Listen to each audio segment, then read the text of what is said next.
We've heard a lot behind the scenes about Alexander Ovechkin saying that he's going to go, Ted Leonsis giving him the green light.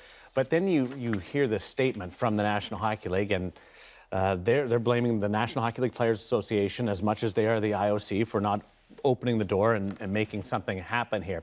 What do you think occurs next year when the Olympics happen in Pyeongchang? Well, first of all, I don't think it's a clear-cut situation for Ovechkin that he's just going to get up and leave.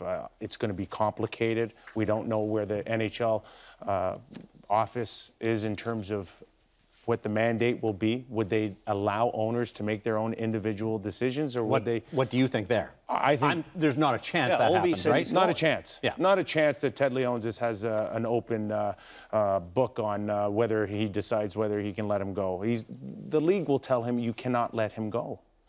But does Ovechkin now take it to another level? Does he go on his own? Does he get suspended?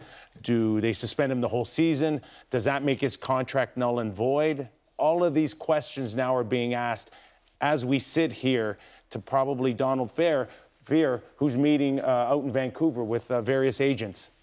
Your point about the All-Star weekend is great. Yeah, well, you suspend a player for not showing up to the All-Star weekend. What do you think they're going to do to these players that decide to take off and go rogue, I guess, and go to the Olympics? Like, how long do you suspend them for? Yeah. Ted Leonsis wants to suspend his best player. Does he really want to do that? I don't think so. Mm-hmm. And another point is if it's Ovechkin, what happens to the rest of the players? Does Backstrom go up to Ted Leonsis and say, you let him go, you didn't let me go? How many guys go? And then let's think about what does it do to the league and the integrity of the games if 5, 7, 10% of your best players are at the Olympics for 2 weeks? Yeah. What does that do to the integrity of the league? And to your point about the lead up to Sochi and when they made their decision, kind of the answer I got from talking to players is, no, this isn't the end of the negotiation. It can still go through, possibly.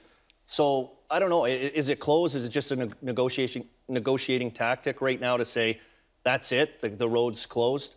I don't know. I don't know what's going to happen.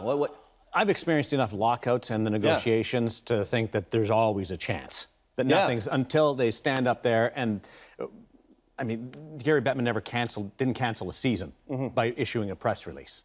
Yeah. So I just think that there's still an opportunity here. What about this seemed friction between the National Hockey League and the NHLPA? Well, this isn't going to help.